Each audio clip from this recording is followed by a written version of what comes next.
Hey everyone, wipe the rain off my glasses. Are you sure it was rain, or were you just crying so hard that it sprayed onto your glasses lenses? It's rain. I think that was the first movie I've been to, and at least that I can remember, where I was by far not the loudest person crying in the movie Oh, theater. the teen girl 'Cause was those girls were having a moment. There was we saw this in teen girl surround sound.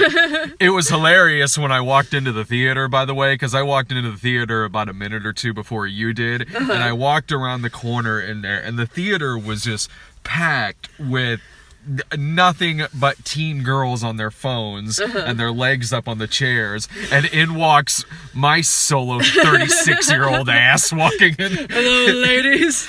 Ladies, now this meeting can come to order. Don't worry, the man has arrived. So, throughout every comedic or dramatic moment in this movie, it was just Tumblr come to life behind us in terms of just reactionary sounds, whether it was gasping at the sadness happening on screen. Is that what Tumblr is? I'm so old. I guess. I don't know. I'm just on there every now and then to answer some questions. I don't know, man. My brother posts his art on there, so I go and look at it. Ooh, that's pretty. I'll scroll through there, and if I see something that's...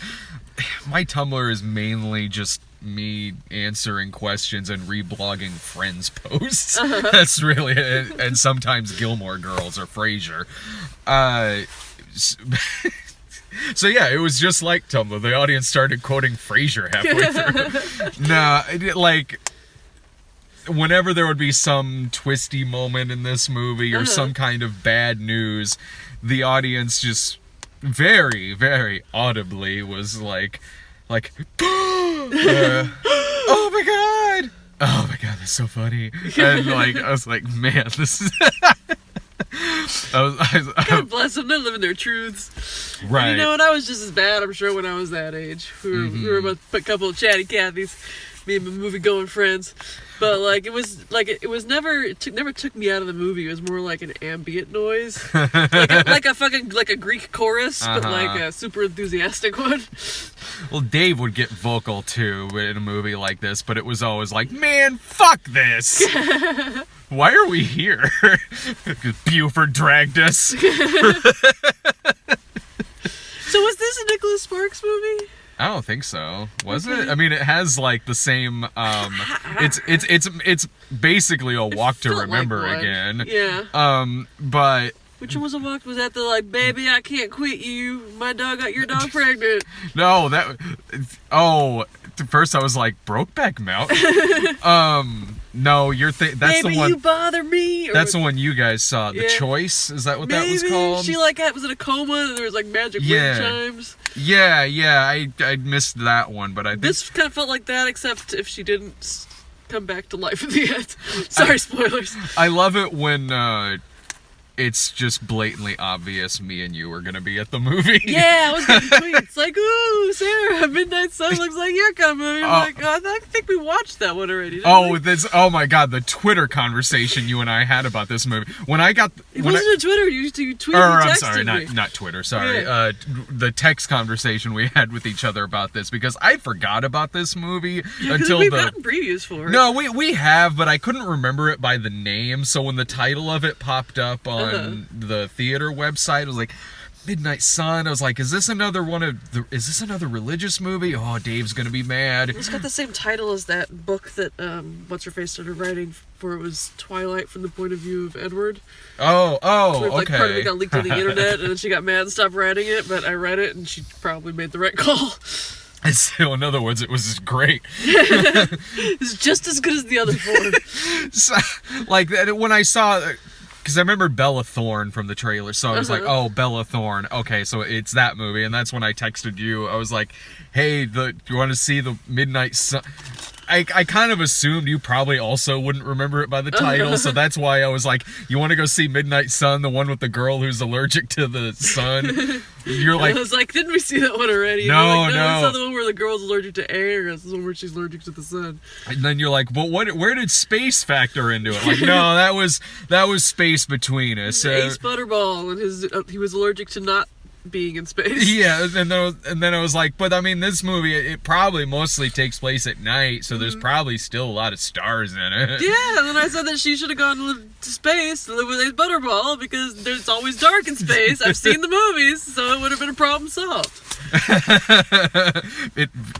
Look, I mean, it feels like we've reviewed this movie several times already. Fucking, I cried 5 times. That does not make it a good movie. I was mostly crying because Rob Riggle was acting as little Daddy Holy Hardo. shit, yeah. Like, all the little girls, they were crying for, like, the poor, sickly, tragic figure girl character. I was crying every time Rob Riggle was on stage, like, I did everything I was supposed to do. This was not supposed to happen. And I'm like, no, it wasn't, Rob Riggle. Man, that scene where Rob Riggle is having this breakdown, I was like, dude, you're putting... up thinking I was about like, you're putting your all in this movie, Yeah. man. I was like... like, for this movie that I'm probably going to forget in not that long a time. Yeah, we'll have Fuck. to remind ourselves at the end of the year about this one. Fuck, Rob Riggle is acting like this is coming out in, like, Oscar season. Yeah, I'll vote for him to get an Oscar for this fucking Holy movie. shit, yeah, he's really fucking good. And I like Rob Riggle anyway, but I mean, he is really good in this. He plays her dad. Look, this is basically the same movie as Everything, minus a few. It's like everything if she was actually sick. Yeah, exactly. Again, spoiler alert. Yeah, you're exactly right. It's the same kind of thing. It's the girl has a disease that keeps her inside, but she looks great. Yes. I feel like this movie felt, and I'll explain in a minute, like a choose-your-own-adventure, and then it kept almost going on plots, but then deciding not to at the end. Because, like, it had this whole, like, trial that's like, oh, man, she can get into this trial, and then, like, 2/3 of the movie, they're like, oh, that trial got canceled, lost funding. Oh, that was the last yeah. to fucking mention it. And then, like, she got together with Charlie, and there was, like, this, like, mean Denise Richards from She's All That style cheerleader yeah. who's all like, bum, bum, bum. We are enemies now. Yeah, and then that's again the last we saw of her. I theorized that maybe like she had to like spill her drink down her dress. She's all that moment, or maybe it didn't test well because fucking everyone hates that stereotype. Or they wanted to keep this at 90 minutes. I mean, I imagine there's a lot of stuff left out here. For instance, her best friend has a relationship That with... was cute. It was, but it was one of those things that I imagine is in the book a lot fucking more than is in this movie. Yeah, I mean maybe. Because It felt like it was in there just enough because that part was like, oh, by the way, she's also. Again, I keep liking it to other teen movies because this is a very pretty generic teen movie. it is. Like the in 10 Things I Hate About You, David Krumholtz and the best friend character. It was that level of like, oh, and meanwhile over here, these two adorable characters are slowly getting into a relationship. Yeah. Yeah, I was like, they felt like they probably exist in the Love, Simon universe. This movie, what did you think of this compared to Everything? I mean, they're... Yeah. I mean, they're both like, I feel like everything was acted a little better, and the characters felt more age appropriate. Because like I pull out my phone to Google how old Bella Thorne was, because she looked like, hello fellow young people, but I guess she's 20, so that's still like a couple years older than she was supposed to be. In the movie, I never thought that she looked noticeably older than she, because I didn't know how old she was either. The only thought I had when I was watching this was like, man, I've seen Bella Thorne be playing a high school student for like the past 5 years. Like, she's also in like Medea Halloween, and she was in that Amityville movie that was made like 10 years ago and just released. I like her a lot. When I've seen her in some bad She was movies, fine. It was better towards the end than it was at the beginning, because the beginning she was getting my last nerve. Honestly, yeah, like there's things I like better about this than everything. I like that she actually died in this one. Yeah. I feel bad saying that, but I mean, like that plot point of, oh yeah, it turns out her mother's like a monster, and this is the way that we can figure out a happy ending for the character with the terminal illness. Yeah. Like that felt fucking contribed and nonsensical. This one was like, you're gonna give someone a terminal illness, make it a terminal illness. It stuck to it. It did. It stuck. It stuck to its guns in terms of that. There were, for the first hour of this movie, I wasn't into it a lot. Not that I really was by the end of it, but I thought it got better in the second half. It got way better in the second half. Yeah, when it was actually letting, like, Bella Thorne and Rob Riggle have some, especially Rob Riggle, have some really dramatic moments in the movie. That they're both really good together in this film. Yeah, and Charlie's kind of like fucked off into the background, which I was fine with. I was too, and I when I was watching it, I was like, I wish we could switch actors with this and everything. Man, I forget the dude's name, but Love Simon. It was Nick Simon Richardson. Yeah. Yeah, Amanda. I always want to call Amanda Steenburgen, but that's not right. Mainly talking about the guy. Like, I was cool with Bella Thorne in this movie and everybody else, but Patrick Schwarzenegger. He was just a big old streak of nothing. I didn't like that he had that notebooky character sort of thing where he was supposed to be all like kind of assertive and charming, but really he was doing things like, if I was the female romantic lead, would annoy the piss out of me, like refused to give me my book back unless I told him his name, or like submitted my music to the internet without asking my permission first, or he was writing his phone number in my fucking notebook before he even saw me again. I was thinking about that during the movie too. I was like, he's coming across more creepy than he is anything else. Because and as I was watching it, I was like, maybe Patrick Schwarzenegger will be better the more experience that he gets, but he's not working for me in this movie. He doesn't have like a baby Brendan Fraser face. No. Yeah, I don't think he's gonna grow into some sort of charisma. I think he's just gonna keep being himself. Well, when I was watching the movie, I'm like, I'm trying to picture in my head what kind of role this guy would maybe be really good at. And because he was being unintentionally creepy in this, I was like, maybe if he was playing a much darker character, if he was playing in something else, playing a much darker character, honestly, I mean, yeah, he looks like his dad, but also the way he looks, I was like, whoa, if they remade Silent Night, Deadly Night 2, he would be perfect as Ricky Caldwell. And so I was like, maybe if you gave him something just a little darker that he could kind of sink his teeth into in terms of that, because to try to carry this role, which needs charm and charisma and certainly chemistry with the other actors, I feel bad for saying it, but man, because he doesn't have any of the three things, it is coming across creepy. It's coming off super creepy. And I'll be honest, like I could agree that he might not even excel, but do better in roles like that. Give roles like that to Miles Teller, because Miles Teller will knock that shit out of the park. Yeah.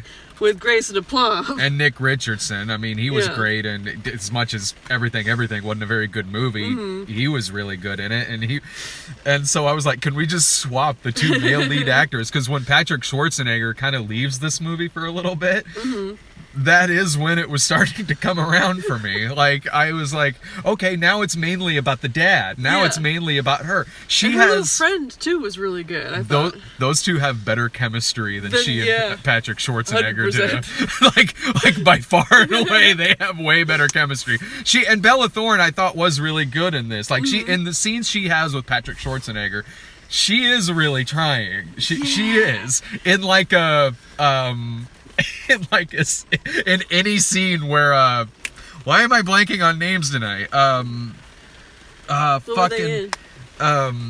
Dakota Johnson. Like on this side of the Sarah game before. Any scene with Dakota Johnson versus Christian Grey. Yeah, Jamie Dornan. I can see that. Well, because like I do appreciate that, a lot of times when you have like a teenage girl as the female romantic lead in a movie like this, even if it's geared towards young adults, they make them kind of like older than their age and flawed, but in like kind of a charming, whimsical way. Yeah. This girl was this girl was like an actual teenager type of awkward at the beginning of this movie. Yeah. And it was not acted well, which is again why it was getting on my last nerve, but it wasn't no like, oh, zoinks, and then she drops her books and she bends down all sexy to pick them up. This is like, blah, ha, ha, ha, ha, ha, ha, and then just like walks away. I enjoyed some of that. Are you talking about the scene where she goes to the train station? Her cat funeral, yeah. Where what? She has to leave to get to a cat funeral. That part? Yeah. Oh, okay. Yeah, that, and when she was going to get her book from the train station, but he was standing there. Yeah, she's like... I liked that, honestly. Yeah. I thought she did really good at that. Awkward. Yeah. Like, my skeleton left my body, but I still appreciated it. Yeah, no, I've seen her in a lot of bad movies, but I typically still like her in them. Like, that Amityville movie wasn't very good, but I thought she was fine in it. Yeah. She gets to do way more dramatic stuff in this than in that Amityville movie, and certainly in fucking Medea Halloween, where she was basically just an extra. No, this, I mean, look, if you're the demographic for this movie, I guess you would like it. The audience sure as fuck did. Yeah, you don't need to see this movie. No, you don't, because if you've seen everything, and Space Between Us, and what was it? I know it wasn't about it. I guess it was kind of about a disease. That fucking Everyday movie we went to go see like a month ago. Oh yeah, but like space alien disease. Yeah. You know, they could have used the first guy who played the space alien as their romantic lead. I think he did a good job. Although again, he looked age appropriate, so I think like with Bella Thorne, it would look like a 25-year-old dating a 15-year-old. It's less obvious than I was thinking about that a little bit with Patrick Schwarzenegger in this, but it's not as the guy in that Christian movie Dave and I went to I Can Only Imagine the other day. That guy, I don't know how old that guy is, but he looks like he's like he looks like he's like my age, or 30s at least. And there's a part at the beginning where he's still in high school and he's on the football team and he still has his facial hair, he still has his stubble, and they try dancing around it with one of his friends says to him like, man, why are you growing your facial hair out? You look 35. Good cover, you guys. What's that called? A lampshade? Yeah, exactly. But at least that guy I thought was really good in that movie, even though I didn't buy him as a fucking high school student. I think this movie, like, Rob Riggle's got some genuinely heartrending support. Like at the very end, after she dies and her idiot boyfriend puts her music on the radio somehow. It's like playing on the radio, and Rob Riggle like turns on. He's like, and like runs out in his office like, "Listen, you guys, that's my girl." And it was like,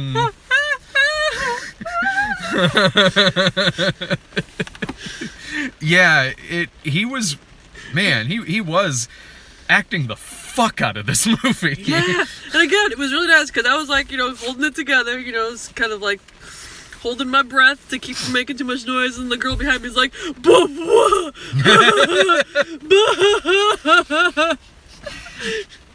gotta go, girl. You're living your truth. The best one of this era, I guess, of this kind of this oeuvre, this very specific oeuvre of dying teenager movie. The best one of at least the past however many years since it came out is still The Fault in Our Stars. Yeah, Fault in Our Stars. This movie beat hands down. It's beaten all of the post ones we've seen since then that are like sort of capitalizing on that a little bit. The teen romance, or one of them is dying. It was way better. Both of them are dying. Or yeah, true. Maybe that was the strength of that movie. It doubled the dying. Yeah, maybe that's why we like this one more than everything. She actually was dying. We like Fault in Our Stars better than this one. If there's a movie where they both died, then all their parents died, and the best friend died, yeah, you'd be like. Then it'll win an Oscar. God. No. Look, you don't need to. My final thought on this. You don't really need to see this. It's not. I didn't think it was terrible. I didn't think it was that bad, honestly. Like the first half of it I thought was a rough sit. The second half had enough good performances kind of carrying through it. But just Don't rent it. Watch She's All That, or 10 Things I Hate About You, or God fucking forbid, The Notebook. Or Fault in Our Stars. Fault in Our Stars, yeah. Yeah, it's a rental. That's it. You know what we were talking about the other day was Not Another Teen Movie. You remember that one? Oh, I love that movie. That movie was really great. Watch She's All That, and then Yeah. watch Not Another Teen Movie. And it's like, pretend you watched Midnight Sun. Yeah. Okay, so Tully, which... I love that. Look, you know what would have made that trailer even better? If by the end of it, it turned out to be Mary Poppins Returns. Send that woman Mary Poppins, because I think she could use it. I don't know, it looks a little manipulative, but... Probably less so than the movie we just watched. Well, I mean, yeah, it'd have to be, but I mean, still. I like, Charlize... Oh, yeah, her, definitely. But I like Jason Reitman's movies, and Diablo Cody wrote the script for it. I thought that looked pretty good. Adrift. Oh, the one where Shailene Woodley's lost at it. I felt like I saw the whole movie after that trailer was over. I mean, presumably they make it to Hawaii. I hope because so. Because it's based on an incredible true story. And so using logic, if they had both died, we wouldn't know the story. I think it said at the beginning, based on the incredible journey, which leads me to believe it's going to have talking animals in it. Yeah! Oh man, I forgot about that movie. That cat was so sassy. Hell, yes, she was. I love that movie. They'll make a sequel to Adrift where they're lost at sea in San Francisco. The dogs eat the cat, and they feel bad about it, but then she comes back as a force ghost. Like, just all the animals on a boat just adrift in the San Francisco Bay trying to figure out how to get back in, but they can't because they're dogs. This movie's amazing. Wasn't the cat's name Sassy? Oh, yeah. Yeah, that's why she was so sassy. Sassy and Champ. Sassy and Champ and Old Yeller. Shadow. Yeah. Overboard, which we just keep getting. It's because the universe is trying to remind us that we need to watch the original Overboard before the remake comes out. Were you following Todd in the Shadows on I saw that someone Twitter? mentioned me on there because he was talking He watched about it. Did you like it? That's right, because his tweet said that he was like even when he was in like an edgelord back in the day, he thought that was creepy, and so I had to look up what an edgelord was. Oh, okay. But you had fun with that. I'm an old lady. There's a lot of neck beards in those image searches. No, I think he kind of said probably what I would say about it, which is, I mean, I haven't seen it in like 10 years, but which was like the leads are charming and they're likable enough and it has sweet moments, but it's kind of hard to get around the plot in this day and age a little bit. But I miss hanging out with him because he's like me, where some days he'll just be like, I just gotta watch Overboard tonight. It's an Overboard kind of day. I feel like there can't be any explanation in either of those movies to make me be on the side of rich people don't deserve agency. Agency over their lives and bodies. Well, I don't want to. It's the best way I can. I don't want to spoil it for you. She kind of just steals him from the hospital. Well, he owes her money and uses him for stuff. Yeah, he's got to work off all the money he owes her. Plus, he was a jerk, so you know. Mm-hmm. And that's the original too. Like, I mean, it's the same plot. Only in the original they build a putt-putt golf course. I'm not kidding. That happens in the movie. It actually looked like a pretty amazing putt-putt golf course. Again, I'll watch it. I just promise you I won't like it. And I'll be the one, and I'll tell you exactly how that review is going to go. You're definitely going to hate it, but I'm going to be like, here's why it was all right in the 80s. Here's why it was a different time back then. You see, men and women. You see? A Quiet Place. Oh, sorry. Yeah. I don't know why the fuck. Because, like, Tully and A Quiet Place seemed like really weird choices for previews to show a room full of teenage girls. Because Tully felt like they were saying, have fun while you can, girls, because it's all going to shit. And A Quiet Place is like, what would be terrifying? Trying to give birth while remaining completely silent. Oh, yeah. A silent birth. Well, it's like Scientology, right? Yeah. If you make a noise, then it comes out wrong. Then the monsters get you. Yeah. Yeah. Then it comes out a psychiatrist. No, when we got the trailer for A Quiet Place in front of this, I was sitting there like, I'm so glad that trailer's here so it could scare the fuck out of the girls in this audience. Take that, girls! Take that for trying to scoot around me when I'm trying to watch these trailers. No, that looks really good. By the way, I'm not going to that movie. Like, the preview fucking terrifies me. that's one that I gotta see when I'm out of town. I think I'm gonna be in Albany when that God. comes out. I worked around this trip I'm making up to Chicago to shoot some stuff up there. I worked around the dates on that to work it out to where I could be here when Overboard comes out. Again. Oh, thank God. It's very important we watch that movie together. It's like really a suicide pact, but with Overboard. Yes. Okay, so Deadpool 2. Again, kind of strange choice, but I enjoyed that one. Mm-hmm. We've talked about that one. Ready Player One. I'm so glad that comes out on Wednesday. Coming out next Wednesday? This coming Wednesday, it's coming out. Will you be out of town for that? No. Okay, because if you want me to see it, I should read the book. Irving's read the book. Okay, you could take Irving then, because like I read a poem that guy wrote on the internet, and like it super grossed me out, and so now I really don't want to read. Because Buford liked it, and so I thought, okay, it might be worth a read, but that poem's so fucking gross. I don't know about that, but no, I haven't read the book, and I don't know what that poem is, but It's all about how he doesn't like porn. He doesn't like women in porn because they're all plastic and not women but objects. He'd rather fetishize like geek women, and it's presumably meant to be like a compliment, but it super isn't. Also, he calls women an object in it. To each their own, I guess. Maybe he wrote it a while ago, and I know a lot of people like super into it, but again, I mean, I've only ever read his poem, and I did not enjoy it.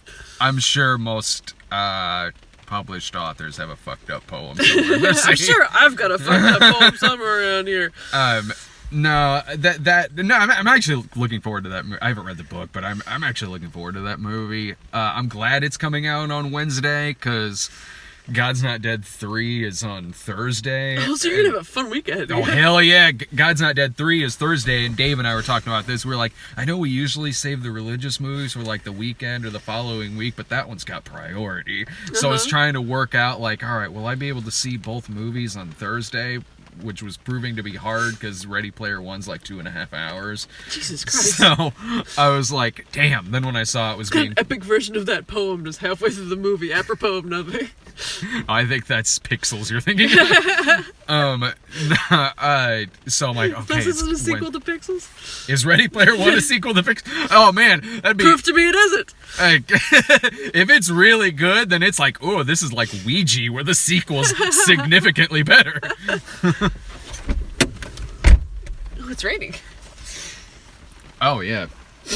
I kept I was wondering what that interrupting you. tapping was. I was too busy riffing, but you were saying that you were trying to get your next week planned out, but it was hard because That was it. That was it. There's no twist to that story. The twist is I'll end up seeing both movies. Hooray! God's Not Dead. Duck Duck Goose. Which, okay, so I like Jim Gaffigan's stand-up. And, I like his writing, alright. It seems like him and his wife Jeannie have like a really cool thing going. But it seems like lately he's gotten a little sticky with the dad thing, and you know, it's like I enjoy parenthood comedy because I'm a parent, and so it's like, haha, I've done that. But some of it doesn't really speak to me anymore, and it seems like he's going a place that I don't really follow him to, because it's just all about like how fat he is and how his kids think it's funny that he's fat, and like literally his last book was called Dad is Fat. Jesus. And so then this movie is like him as a goose, and he's got some children and they're just mocking him incessantly. This is that movie we talked about like a year. I swear it was like a year ago I first got this trailer. Well, I mean, it would have been at one of the kids' movies. I don't know why that trailer was in front of this and not fucking Sherlock Gnomes that I gotta go see later on. But no, I got the trailer for that. I swear it was like a year ago, maybe in front of like fucking Rock Dog or something. But no, I guess Duck Duck Goose is finally. I hope to God that movie with the title Duck Duck Goose comes out the same weekend as Tag. Have you gotten that trailer? No. No! It looks. Is it like Battleship but for tag? No, it's a comedy about it. I got the trailer for it last night. It actually looks really funny. It's about these friends, these 4 guys who have been playing this game of tag with each other for several years, and one of them hasn't been tagged yet, and they're all trying to band together to finally tag him. And it's John Hamm, Jake Johnson, Sold. Hannibal Buress, Sold. and the one who's the tag champion is Jeremy Renner, like Hawkeye. Oh, right, okay. I was thinking Jeremy Piven for a second. I'm like, oh, man, but no, I'm down for Jeremy Renner. It looked really, really funny. But yeah, I'm like, I hope to God those 2 movies come out the same fucking weekend. That sounds really good. I'm gonna look up that preview. And then we got Show Dogs, Oh, which I expected you to be happy about because it was talking dogs getting bikini waxes. Tequila's rolling over in his grave from that movie. That's cold, B. Too cold. Went too fucking far. You know what? It's true. I am a sucker for sitting through a talking dog. I'm not even a dog. I am not a dog person. You sure aren't. But you put a talking dog movie out, I know it's gonna suck. The thing is, a talking dog movie can't jump on you. Yeah.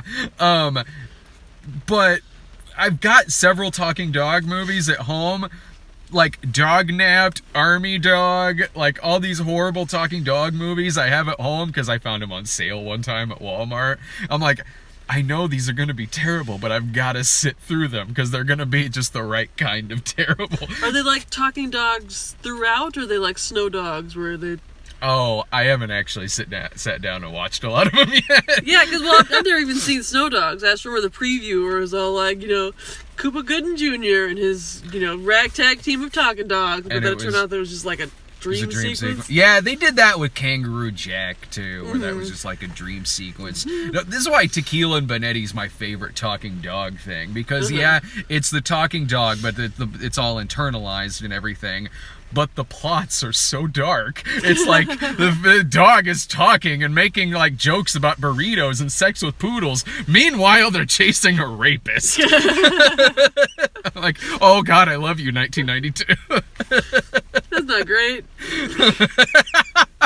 Yeah, that was the second episode of the show. He was the parking lot rapist, and he got out of jail because they forgot to read him his Miranda rights. Oh, Jesus. And he kidnaps... He kidnaps Garcia's daughter at the end of it and is holding a blowtorch up to her face, and talking dog jumps on him and saves the day. Before or after he raped her? Oh no, they didn't show any rape in this. I mean, rape is implied. It's still network television.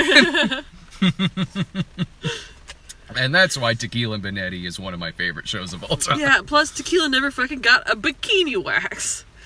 No, he got like a shot, and he had fantasy sequences where like he won an Oscar at one time because they put him in a tuxedo, and he won an Oscar in one episode of fantasy sequence, and there was a poodle next to him with like a blonde wig on. Oh, that's gross. It's the best show ever. and Show Dogs is gonna ruin it. Yeah. Did you ever see what was it, Beverly Hills Chihuahua? I feel like that was Talking Dog. It was, I think. There's like 3 of those. Too. Yeah, there's like 2 or 3 of those. Show Dogs is from the same director, so well, if I see it at Walmart, I'll buy you a copy. I probably already have a copy, and I just forgot about it. I have one at home called Space Buddies about dogs in space. Or puppies in space. Yeah, Air Buds puppies. Yeah. I watched the one where they went to the pyramids because I was babysitting a kid. And they were like, let's watch the one where they go to the pyramids. And one of them's got like psychic powers. And the other one's superpowers that he's like fat for a dog. You know, one of my favorite. There's like a cat that's trying to. Yeah, there's always like an angry cat in those. Cats hate puppies. You know what one of my favorite meme pictures is? Huh. It's a still shot of the Air Bud Twitter account, and somebody, like, let's say this is on Tumblr, someone writes down like, I got drunk and blacked out last night. Oh my God, what did I do? And it's a still shot of the Air Bud Twitter account that says, you have been blocked from Air Bud. Well, see, now I'm curious. so good. All right, I gotta go see this fucking Gnomes movie. I gotta go home and go to bed. See ya. Bye, Thanks for guys. watching.